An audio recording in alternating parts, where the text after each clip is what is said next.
Welcome to the Rim Break Rodeo. We hope this video helps. You begin by preparing your composition and motion rig. Set the timeline frame rate to 2460 FPS for the look you want, import assets, and place them on separate layers.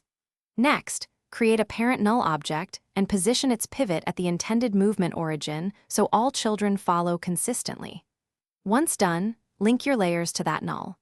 Make sure to enable motion blur if you want smoother perceived movement. This early setup prevents drift and keeps animation controls centralized. You now animate the actual screen movement. Set keyframes on the null for position and rotation, applying ease in and out to avoid mechanical stops. Open the graph editor and smooth curves to tune acceleration. This is where movement feels intentional rather than robotic.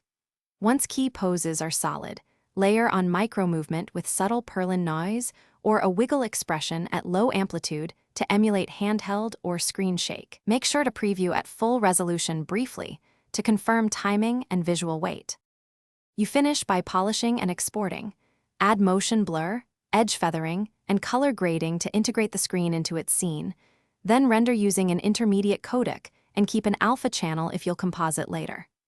Before final export, preview the full duration render at target frame rate. If parts look jittery, reopen the graph editor and increase keyframe samples or switch frame interpolation to optical flow. One troubleshooting tip: if unexpected jitter remains, raise motion blur shutter or increase sampling to remove frame-to-frame artifacts. Thanks for watching. Consider subscribing if we helped you.